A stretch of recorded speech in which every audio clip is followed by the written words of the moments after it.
Amen. Isaïe chapitre 53, versets 9 à 10. Mais il était blessé pour nos péchés, brisé pour nos iniquités. Le châtiment qui nous donne la paix est tombé sur lui. Et c'est par ses meurtrissures que nous sommes guéris. Nous étions tous errants comme des brebis. Chacun suivait sa propre voie. Et l'Éternel a fait retomber sur lui l'iniquité de nous tous. Il a été maltraité et opprimé. Il n'a point ouvert la bouche. Semblable à un agneau qu'on mène à la boucherie, à une brebis muette devant ceux qui l'attendent. Il n'a point ouvert la bouche. Il a été enlevé par l'angoisse et le châtiment, et parmi ceux de sa génération qui a cru qu'il était retranché de la terre des vivants et frappé pour les péchés de mon peuple. On a mis son seul pic parmi les méchants, son tombeau avec le riche, quoiqu'il n'eût point commis de violence, et qu'il n'eût point de fraude dans sa bouche. Il a plu à l'Éternel de le briser par la souffrance, après avoir livré sa vie en sacrifice pour le péché. Il verra une postérité et prolongera ses jours. Et l'œuvre de l'Éternel prospérera entre ses mains. Amen. Amen. Jésus d'aimer la croix, sans ôter, verser là, pour qu'a purifier toute nom qui t'appelons. J'ai la dent, la croix, la croix, mueble toujours rester. Jour Jésus vini chercher pour sa bonne moi la joie. Près la croix, non moins trembler à mon lit des joints moins la lumière l'était entrée, l'idée changée cœur moins. Près la croix, près la croix, mueble tout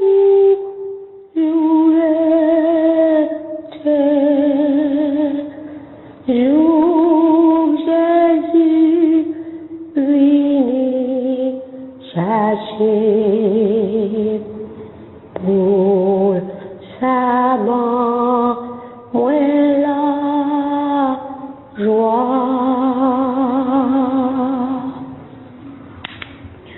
Près la croix, oh bon Sauveur,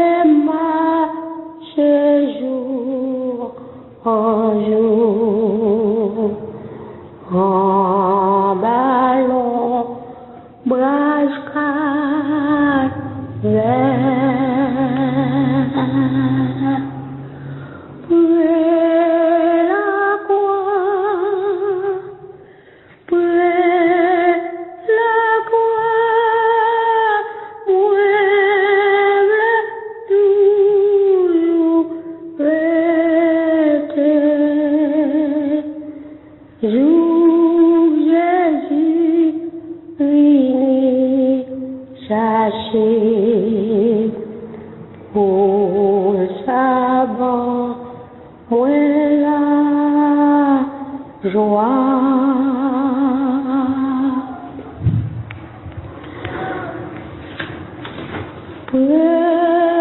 La croix m'a fait veiller, quoi au dé, y prie, jour dans le lava sonner, pour l'y chercher moi.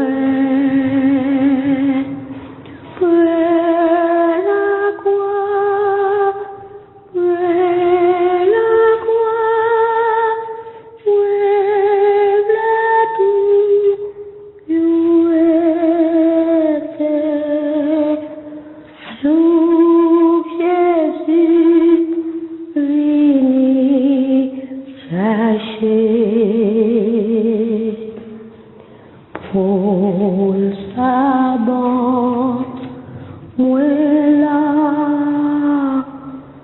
joie.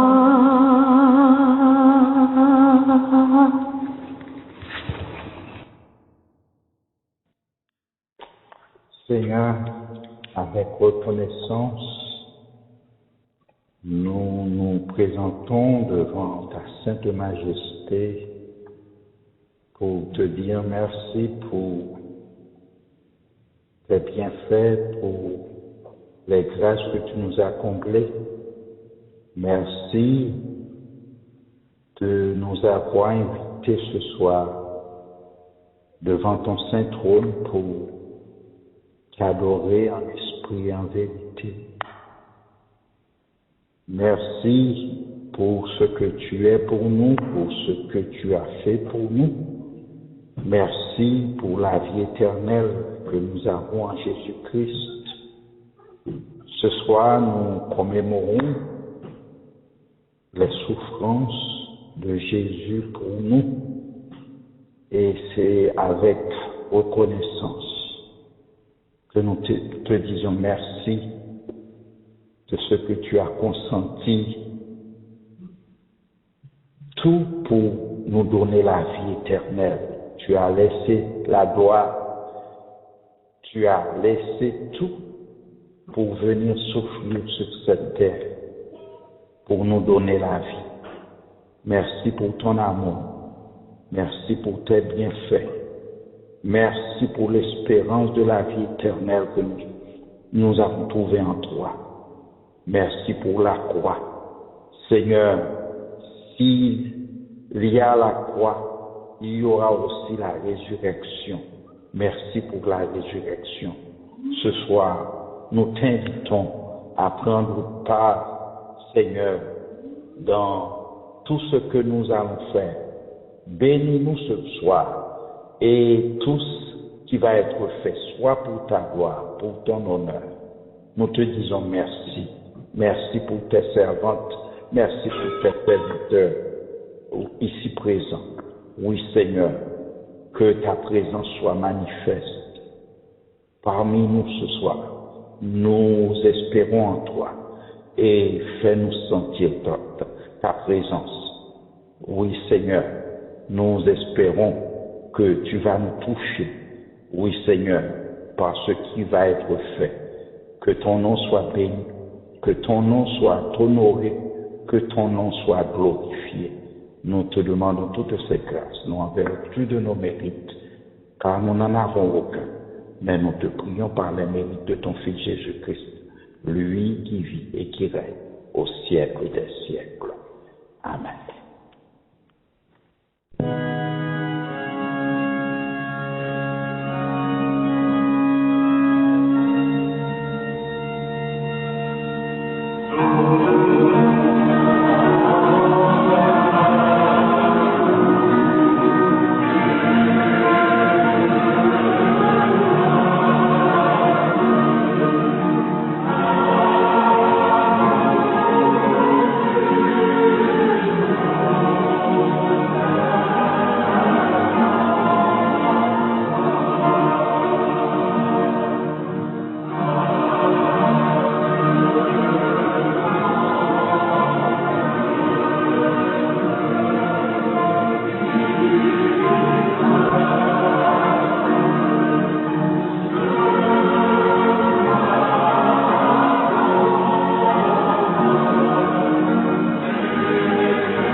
Jésus alla avec ses disciples dans un lieu appelé Gethsémane et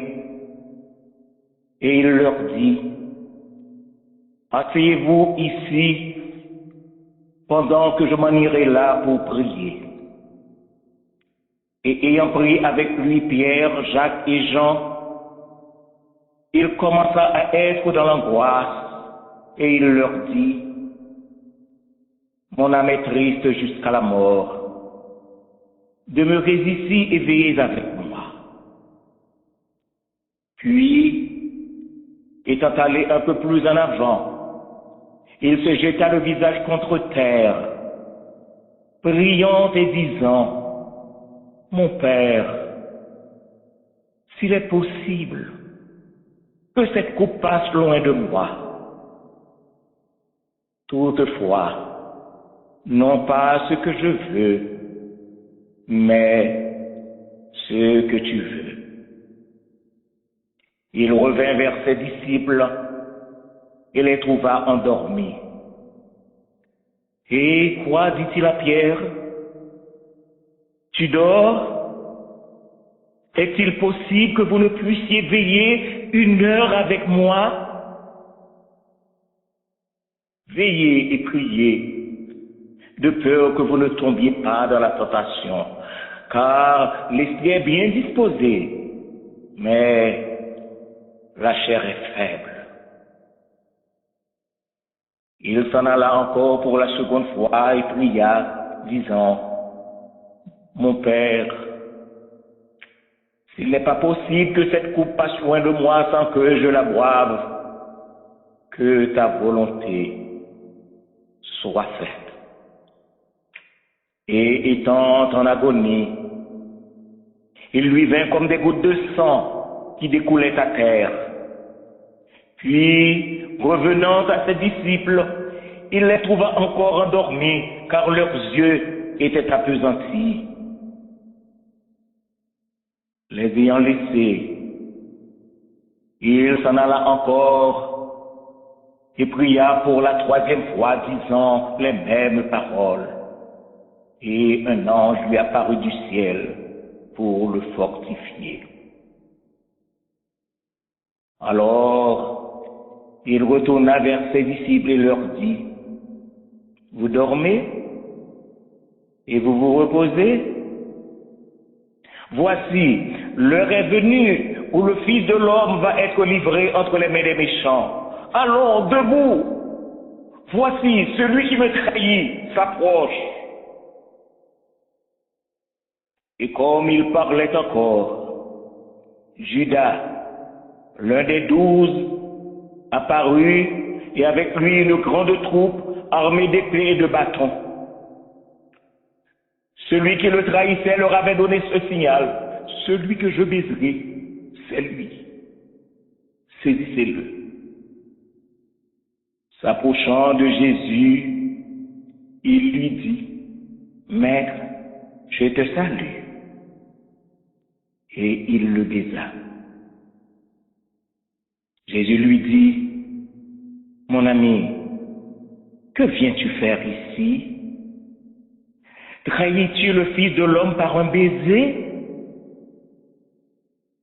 Puis, se tournant vers la troupe, il leur dit, « Qui cherchez-vous? » Ils lui répondirent, « Jésus de Nazareth. » Jésus leur dit, « C'est moi. » À ces mots, ils firent un mouvement en arrière et tombèrent sur le sol. Il leur demanda une seconde fois, « Qui cherchez-vous? » Ils dirent, « Jésus de Nazareth. » Jésus reprit, « Je vous ai dit que c'est moi. » Alors, ils jetèrent les mains sur lui et le saisirent. En même temps, Simon-Pierre, portant la main à son épée, la tira et en frappa un serviteur du souverain sacrificateur et lui emporta l'oreille. Mais Jésus lui dit, « Remets ton épée dans le fourreau, car tous ceux qui prendront l'épée périront par l'épée. Penses-tu que je ne puisse pas maintenant prier mon Père qui me donnerait aussitôt plus de 12 légions d'anges pour me secourir? Ne faut-il pas que je boive la coupe que le Père m'a donnée à boire? Et s'adressant à ceux qu'il avait saisis, il leur dit, pour vous emparer de moi, vous êtes venus avec des épées et des bâtons comme s'il s'agissait d'un brigand. J'étais pourtant tous les jours assis au milieu de vous, enseignant dans le temple, et vous ne m'avez pas arrêté. Mais c'est ici votre heure et la puissance des ténèbres.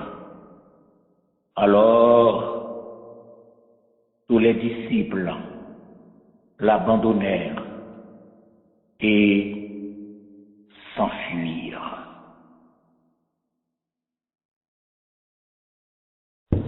Les ennemis de Jésus liaient cet tendrement, le livraient pour être jugé.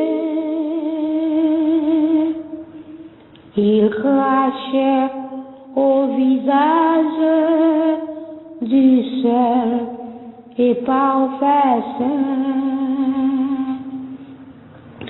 l'exigeait qu'il soit crucifié. Il n'avait qu'à prier son Père et 10 000 anges seraient venus le délivrer de son calvaire. Mais pour nous sauver, seul il mourut. Il couronnait d'épines le Sauveur innocent, le salut, voici le roi. Le raillait, le blasphémait, le frappait rudement. Jésus souffrait tout ça pour moi. Il n'avait qu'à prier son Père et 10 000 anges seraient venus le délivrer de son calvaire. Mais pour nous sauver, seul il mourut. À la merci de la foule qui réclamait son sang, Jésus cédait sa mort sans cri. Sa croix honteuse il portait, puis mourut triomphant. Notre salut fut accompli.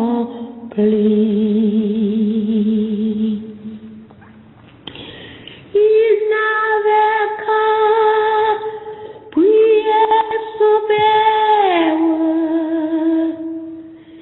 et 10 000 anges seraient venus le délivrer de son calvaire. Mais pour nous sauver, seul il mourut.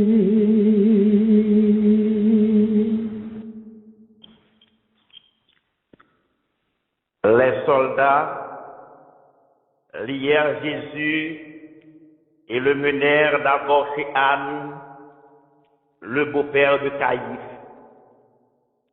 Celui-ci, qui était un souverain sacrificateur cette année-là, interrogea Jésus, touchant ses disciples et son enseignement. Jésus lui répondit, « J'ai toujours enseigné dans la synagogue et dans le temple, partout où les juifs s'assemblent, et je n'ai rien dit en secret. Pourquoi m'interroges-tu? Interroge ceux qui m'ont entendu. Ils savent ce que j'ai dit. » Lorsqu'il lui dit cela, un des huissiers qui était présent donna un soufflet à Jésus, disant, « Est-ce ainsi que tu réponds au souverain sacrificateur? » « Si j'ai mal parlé, répondit Jésus, fais voir ce que j'ai dit de mal. Et si j'ai bien parlé, pourquoi me frappes-tu? » Or, Simon-Pierre avait suivi Jésus de loin, et avec un autre disciple, il était entré dans la cour du souverain sacrificateur. Comme il s'était approché d'un feu près duquel les soldats se chauffaient, une servante le regarda en face et lui dit, « Toi, n'es-tu pas aussi des disciples de cet homme? » Mais il le nia, disant, « Je ne sais ce que tu veux dire. » Puis après, ceux qui étaient là lui dirent, « Mais certainement, tu es aussi de ces gens-là. Ton langage te fait connaître. » Il le nia encore, disant, « Je n'en suis pas. » Mais l'un des serviteurs du souverain sacrificateur, parent de celui à qui Pierre avait coupé l'oreille, lui dit, « Ne t'ai-je pas vu dans le jardin avec lui? » Pierre se mit à faire des imprécations et à jurer, disant, « Je vous dis que je ne connais pas cet homme. » Et aussitôt, le coq chanta. En ce moment, on amenait Jésus lié devant le Sanhédrin, et Jésus s'étant retourné, regarda Pierre. Pierre se ressouvint de la parole que le Seigneur lui avait dite, avant que le coq ait chanté, « Tu me rediras 3 fois. » Et étant sorti, il pleura amèrement. Dès que le jour parut, les membres du Sanhédrin s'étant rassemblés, firent comparaître Jésus, et ils cherchaient des témoignages contre lui pour le faire mourir. Mais ils n'en trouvaient point, bien que plusieurs faux témoins se puissent présenter. Leur témoignage ne s'accordait pas. Enfin, il en vint 2 qui déposèrent ces termes. Nous lui avons entendu dire, je détruirai le temple qui a été bâti par la main des hommes. Et j'en rebâtirai un autre qui ne sera pas fait de main d'homme. Ne répondit-il rien? Demanda le souverain sacrificateur à Jésus. Qu'est-ce que ces gens témoignent contre toi? Mais Jésus garda le silence. Le souverain sacrificateur prenait la parole et dit, es-tu le Messie? Dis-le-nous. Jésus répondit, si je vous le dis, vous ne le croirez pas. Alors le souverain sacrificateur s'étant levé dit, je t'adjure par le Dieu vivant de nous dire si tu es le Christ, le Fils du Dieu béni. Jésus lui répondit, tu l'as dit, je le suis, Et bien plus, vous verrez le Fils de l'homme assis à la droite de la puissance de Dieu et venant sur les nuées du ciel. Là-dessus, le souverain sacrificateur déchira ses vêtements et s'écria, « Il a blasphémé. Avons-nous encore besoin de témoins?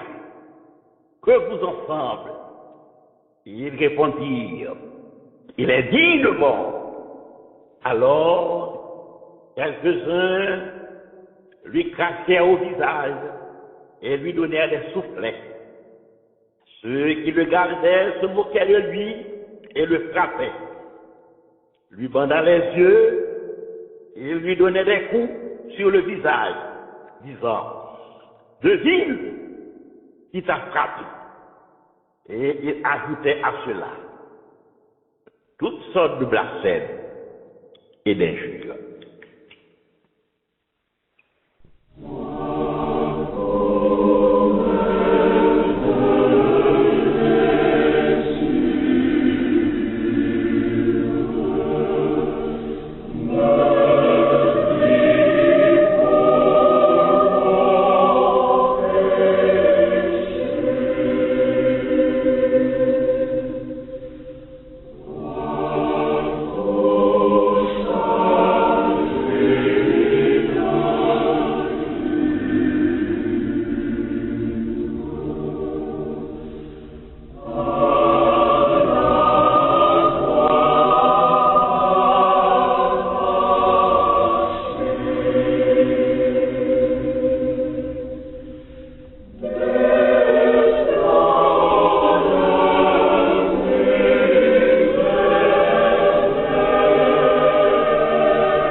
Encore une fois, Seigneur, nous sommes à tes pieds en ce moment où tu nous rappelles la mort de ton Fils Jésus-Christ que tu as envoyé mourir à notre place pour nous délivrer de la mort et de la culpabilité du péché.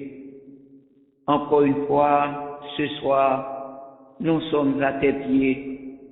Nous nous souvenons, Seigneur, de ta parole, ce que la Bible nous décrit, oh, les souffrances, les injures, les faux témoignages dont tu es victime pour nous délivrer de la mort. Ce soir, Seigneur, nous te bénissons pour ton Église. Nous te bénissons pour le sacrifice du calvaire que tu as consenti en envoyant Jésus-Christ. Oh, accepter cette mort ignoble pour nous délivrer. Nous savons, Seigneur, que c'était dans ton plan. C'était le plan du rachat de l'humanité depuis la chute de nos premiers parents. Tu as condamné notre ennemi en disant que la postérité de la femme écrasera la postérité de Satan. Et nous savons, Seigneur, ta parole est véritable. Tu l'as fait, tu as envoyé Jésus-Christ pour accepter de mourir dans ces conditions que nous connaissons tous. Toutefois, nous te disons merci pour ton amour, merci pour ta grâce, car chaque fois, Seigneur, nous commémorons la mort de ton Fils Jésus-Christ. Nous nous souvenons de ces douleurs, des moments qu'il a connus pour nous donner la vie. Et ce soir encore, nous te bénissons, Seigneur, pour cette occasion que tu nous donnes à l'église Tabernacle de Dieu de Long Island, où nous nous réunissons sur cette ligne pour exprimer notre reconnaissance, notre attachement. Nous te demandons, Seigneur, d'accepter ce service que nous t'offrons, ce service qui nous rappelle ces moments douloureux que tu as passés pour nous donner la vie. Ô Seigneur, reçois notre adoration, accepte nos reconnaissances et permets que nous puissions rester toujours à tes pieds et aide-nous, Seigneur, à nous efforcer, à nous aider pendant, Seigneur, que nous rencontrons des difficultés, nous rencontrons des épreuves au cours de notre pèlerinage terrestre, mais aide-nous, Seigneur, à comprendre qu'un jour, tout sera fait. Nous serons avec toi, dans l'éternité bénie, où nous cesserons de te louer et de t'exalter. Nous te disons merci pour tous nos frères, pour toutes nos sœurs, pour tous ceux-là qui nous écoutent. Aide-nous à comprendre que notre vie a coûté au Seigneur la mort de ton Fils Jésus-Christ. Et maintenant nous nous réjouissons parce qu'il n'est pas mort, il est assis auprès de toi, défendant la cause de ses enfants. Et nous avons l'assurance qu'un jour nous serons avec lui pour ne plus se séparer. Bénis-nous, Seigneur, reçois notre adoration, reçois nos prières, reçois, Seigneur, les chants que chantent tes enfants, et bénis-nous, Seigneur, à travers les lectures que nous avions entendues depuis, Seigneur, l'épître d'Ésaïe qui a parlé concernant les souffrances que le Christ connaîtra pour nous donner la vie. Lecture au savoir ce que tu as passé dans le jardin de Gethsémani, là où tu as prié à ton Père s'il était possible d'éloigner cette couple, mais puisqu'il était dans la volonté de notre Dieu, il était possible pour Dieu de livrer son Fils, parce que c'était le plan, c'était la raison pour laquelle il a envoyé Jésus-Christ. Merci, Seigneur, d'accepter de mourir à notre place pour nous donner la vie.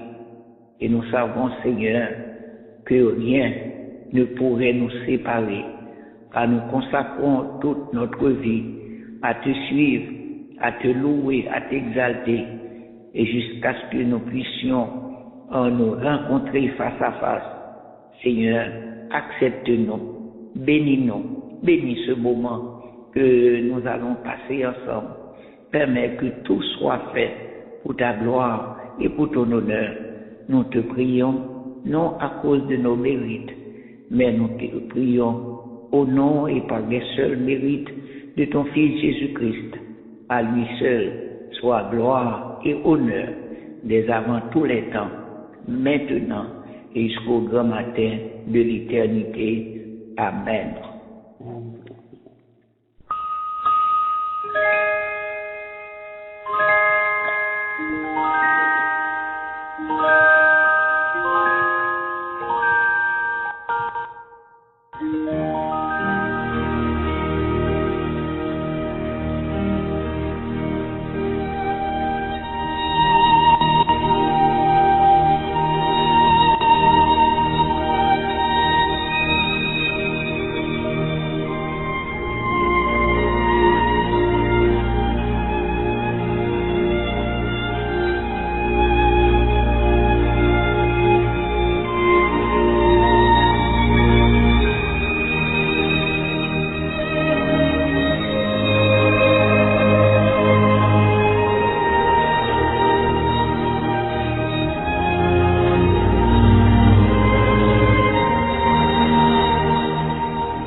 Après cela, toute l'assemblée s'étant levée, ils conduisirent Jésus devant le gouverneur Ponce Pilate. C'était le matin. Arrivés au prétoire, les sacrificateurs et les anciens n'y entrèrent pas, de peur de se souiller et de ne pas pouvoir manger la Pâque. Pilate donc sortit vers eux et leur dit: « Quelle accusation portez-vous contre cet homme ?» Ils lui répondirent: « Si cet homme n'était pas un malfaiteur, nous ne te l'aurions pas amené. » Pilate leur dit: « Prenez-le vous-même et jugez-le d'après votre loi. » Mais les Juifs lui répondirent: « Il ne nous est pas permis de faire mourir personne. » Puis, ils se mirent à l'accuser, disant: « Nous avons trouvé cet homme qui séduit le peuple, se disant le Messie, le roi, et défendant de payer le tribut à César. » Pilate dit à Jésus: « N'entends-tu pas combien d'accusations il porte contre toi ?» Mais Jésus ne répondit rien. Pilate étant rentré dans le prétoire, fit venir Jésus et lui dit: « Es-tu le roi des Juifs ?» Jésus lui répondit: « Dis-tu cela de toi-même, ou bien d'autres te l'ont-ils dit de moi ?» Pilate répondit: « Suis-je juif? Moi? Ta nation et les principaux de ton peuple sont livrés à moi. Qu'as-tu fait ?» Jésus répondit: « Mon royaume n'est pas de ce monde. Si mon royaume était de ce monde, mes serviteurs auraient combattu pour moi, afin que je ne fusse pas livré aux Juifs. Mais maintenant, mon royaume n'est pas d'ici-bas. » Alors Pilate lui dit: « Tu es donc roi ?» Jésus répondit: « Tu le dis. Je suis roi. Je suis né pour cela. Je suis venu dans le monde pour un témoignage à la vérité. Et quiconque est pour la vérité, écoute ma voix. » Pilate lui dit: « Qu'est-ce que la vérité ?» Sur quoi, il sortit et s'adressant aux Juifs, il leur dit: « Je ne trouve rien de coupable en cet homme. » Mais ils insistaient, disant qu'il soulève le peuple, enseignant par toute la Judée, ayant commencé par la Galilée. À ce mot de Galilée, Pilate demanda si cet homme était galiléen. Et apprenant qu'il était de la juridiction d'Hérode, gouverneur de la Galilée, lequel était alors à Jérusalem pour les fêtes, il le lui renvoya. Quand Hérode vit Jésus, il en eut une grande joie, car il avait beaucoup entendu parler de lui, et depuis longtemps il désirait le voir, espérant qu'il ferait quelque miracle en sa présence. Il lui posa donc plusieurs questions, mais Jésus ne lui répondit rien. Quant aux sacrificateurs et aux scribes qui étaient là, ils l'accusaient avec violence. Alors Hérode, entouré de ses courtisans, ne fit plus aucun cas de lui, et pour se moquer de lui, il l'affubla de manteau éclatant, puis il le renvoya à Pilate. Depuis ce moment, Hérode et Pilate, jusqu'ici ennemis, devinrent amis. Or, la coutume voulait qu'à chaque fête de Pâques, le gouverneur relâchât celui des prisonniers que le peuple demandait. Pilate donc, désirant relâcher Jésus, car il savait bien que c'était par envie que les principaux sacrificateurs l'avaient livré, cria: « Voulez-vous que je vous relâche, le roi des Juifs ?» Mais les sacrificateurs excitèrent le peuple à demander qu'on relâchât un nommé Barabbas, qui avait été mis en prison pour sédition et pour meurtre. Lequel des deux voulez-vous que je vous relâche, dit encore Pilate, Barabbas ou Jésus qu'on appelle le Christ? Et tout le peuple s'écria, Barabbas! Pilate dit, que voulez-vous que je fasse de celui que vous appelez le roi des Juifs? Et tous crièrent, crucifie, crucifie-le! Il dit encore, mais quel mal a-t-il fait? Je ne trouve rien en lui qui soit digne de mort. L'ayant donc fait fouetter, je le relâcherai.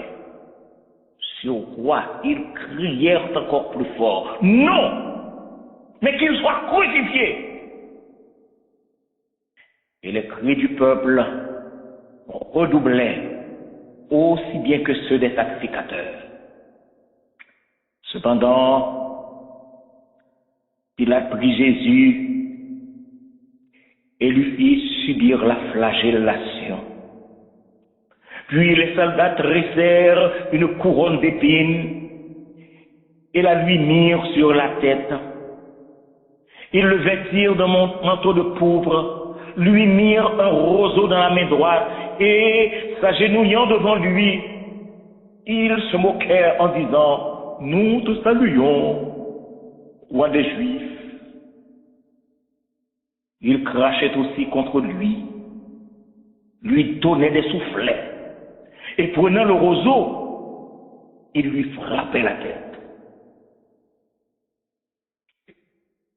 Pilate sortit encore une fois et dit, « Voici, je vous l'amène dehors, afin que vous sachiez que je ne trouve aucun crime en lui. » Et Jésus parut, portant la couronne d'épines et le manteau d'écarlate. Pilate leur dit, « Voici l'homme. » Mais quand les principaux sacrificateurs le virent, ils s'écrièrent, « Crucifie-le! Crucifie-le » Pilate leur dit, « Prenez-le vous-même et crucifiez-le, car pour moi, je ne trouve aucun crime en lui. » Les Juifs lui répondirent, « Nous avons une loi, et selon notre loi, il doit mourir, car il s'est fait le Fils de Dieu. » À l'ouïe de ces paroles, Pilate eut encore plus de crainte. Étant entré dans le prétoire, il dit à Jésus, « D'où es-tu » Mais Jésus ne lui fit aucune réponse. Alors Pilate lui dit, « Tu ne me réponds rien? Ne sais-tu pas que j'ai le pouvoir de te faire crucifier et le pouvoir de te délivrer? » Jésus lui dit, « Tu n'aurais aucun pouvoir sur moi s'il ne t'avait été donné d'en haut. » Tandis qu'il siégeait ainsi à son tribunal, sa femme lui envoya dire qu'il n'y a rien entre toi et ce juste, car j'ai beaucoup souffert aujourd'hui en songe à cause de lui. Pilate fit de nouveaux efforts pour le délivrer. Mais les Juifs criaient, « Si tu délivres cet homme, tu n'es pas ami de César, car quiconque se fait roi se déclare contre César. Pour nous, nous n'avons point d'autre roi que César. » Pilate, voyant que tout était inutile et que le tumulte allait croissant, prit de l'eau et se lava les mains devant le peuple en disant, « Je suis innocent du sang de ce juste. Cela vous regarde. »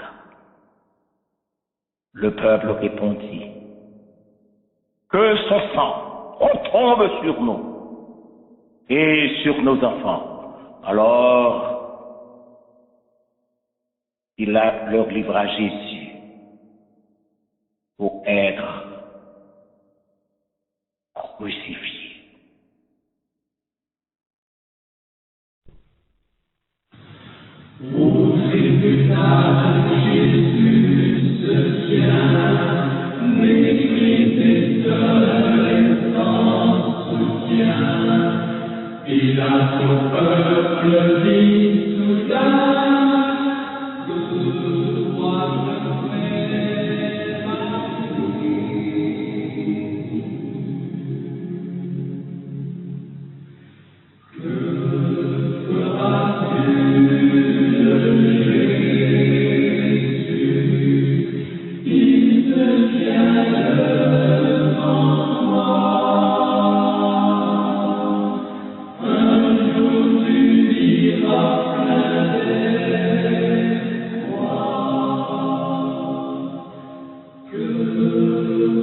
Les soldats du gouverneur, ayant pris Jésus, lui remirent ses vêtements et l'amenèrent.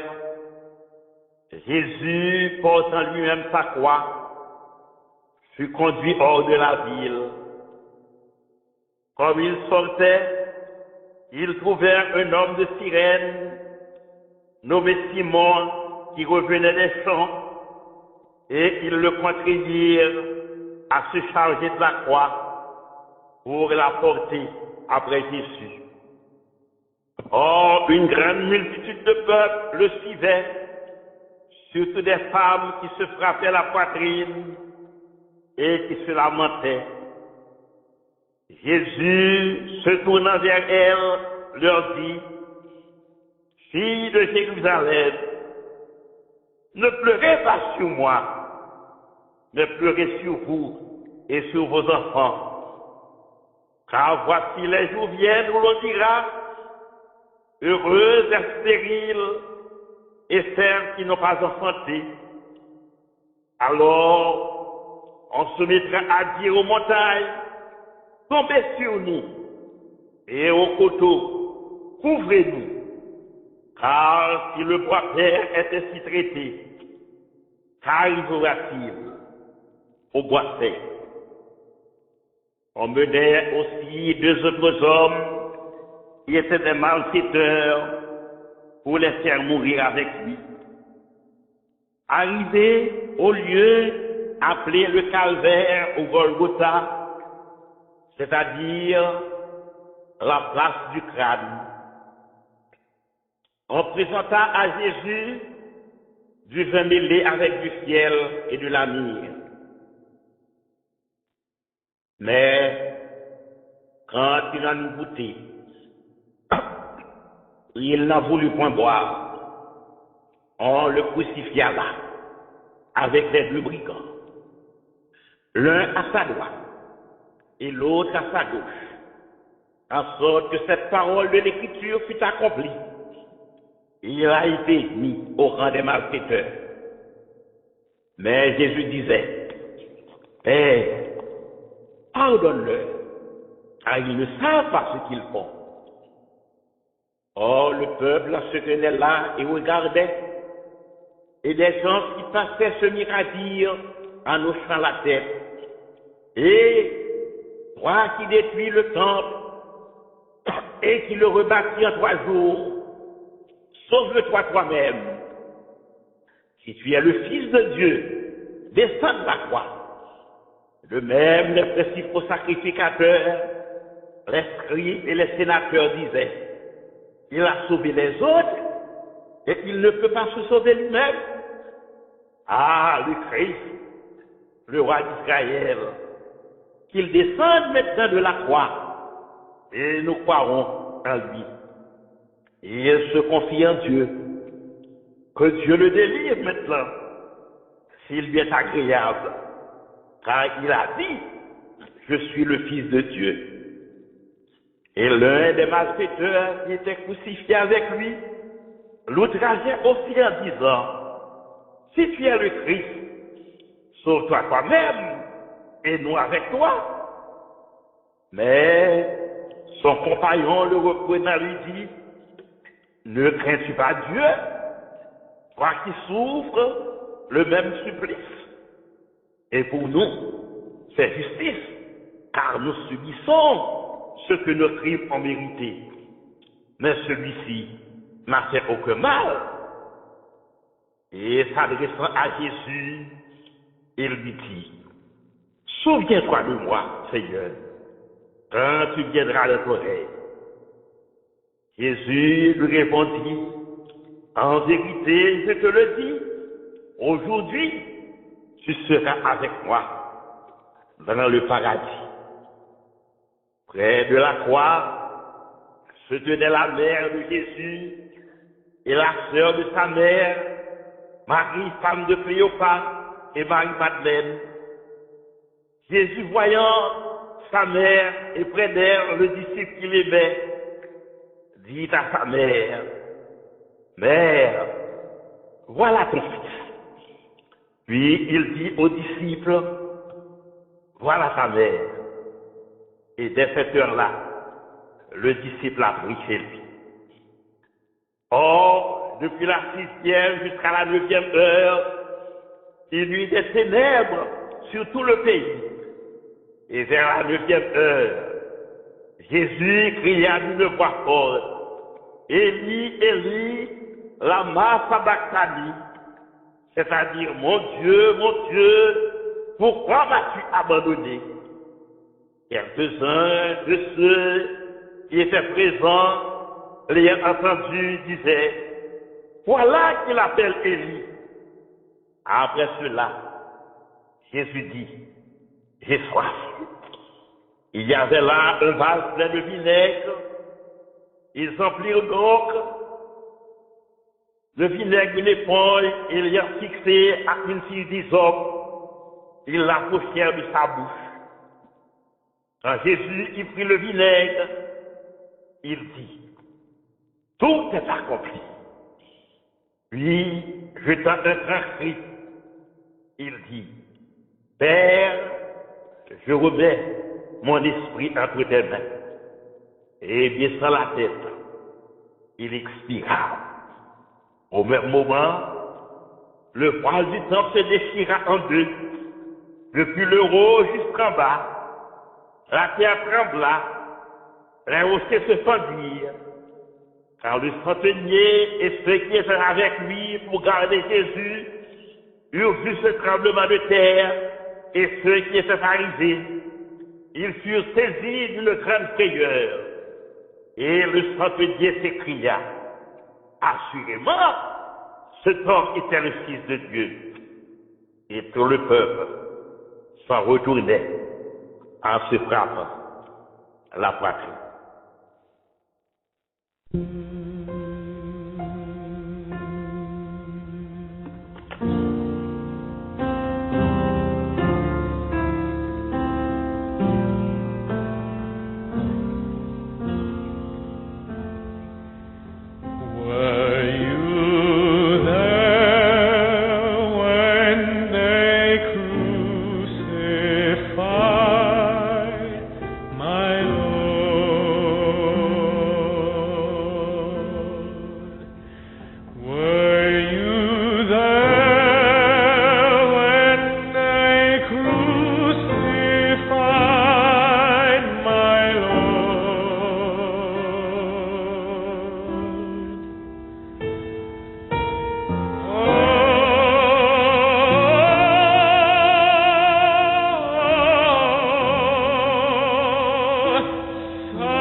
Bien-aimés en Jésus-Christ, frères et sœurs dans la foi, nous avons suivi l'histoire de la passion du Christ, allant du jardin de Gethsémani jusqu'à la croix au calvaire. Puisse le sacrifice subi par notre Seigneur Jésus-Christ nous porter à saisir le sens élevé de l'amour du Père, à comprendre la valeur inestimable de notre salut et nous disposer à une vie nouvelle et sainte. Dimanche matin nous rappellera le grand dimanche de Pâques, où notre Maître est sorti victorieux du tombeau. Il a vaincu la mort. Et à cet effet, nous voulons permettre à tout Silayo qui t'a souhaité retrouver dans le temple, et dimanche prochain, nous sommes capables de faire ça. Alors que pour Silayo qui, pour des raisons indépendantes de leur volonté, a retrouvé encore une fois la caillou, nous avons mis en ligne un service préenregistré pour nous permettre que nous soyons capables nous-mêmes tout jouir de ce grand jour qui nous rappelle la résurrection en gloire de notre Seigneur et Sauveur Jésus-Christ. En effet, que ce soir, mes frères et mes sœurs bien-aimés, reste encore pour chacun de nous, oui, je dis bien pour chacun de nous, un temps de méditation. Que le Seigneur vous bénisse et vous garde. Et maintenant, si vous avez avec vous le chant d'espérance, je vous invite à l'ouvrir au numéro 221 de la section française des chants d'espérance. 221. La croix reste debout. Alléluia. Alléluia.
Seigneur éternel, Dieu Tout-Puissant,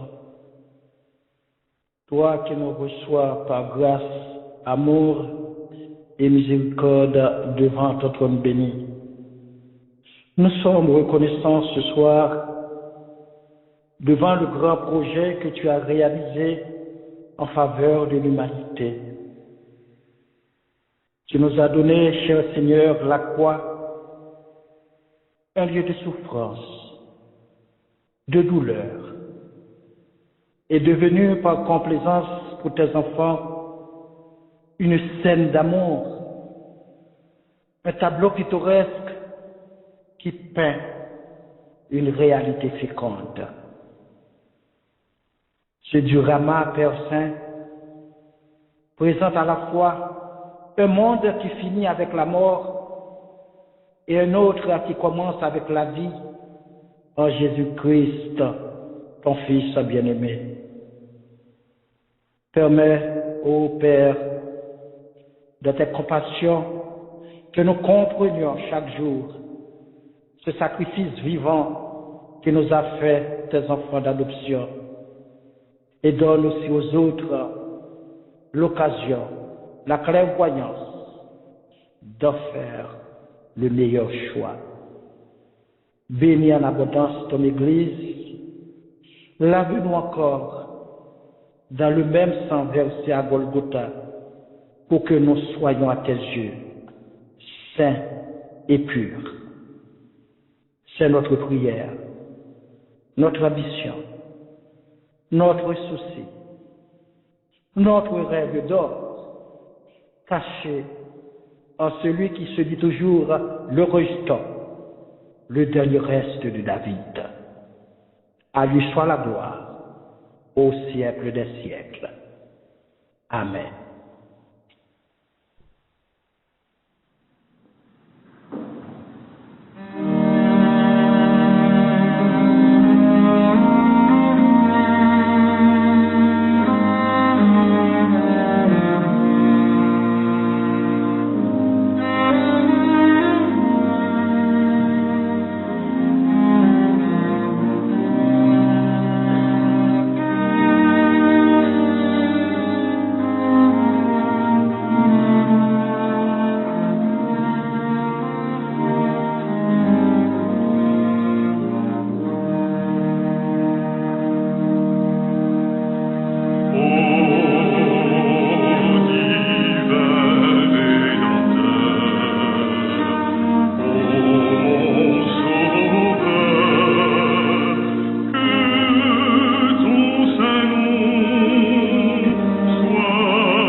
Pasteur Adrien.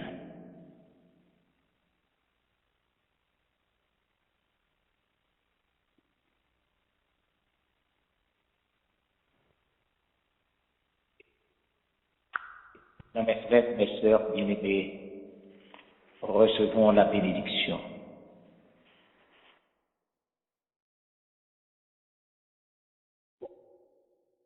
Que le Dieu de paix,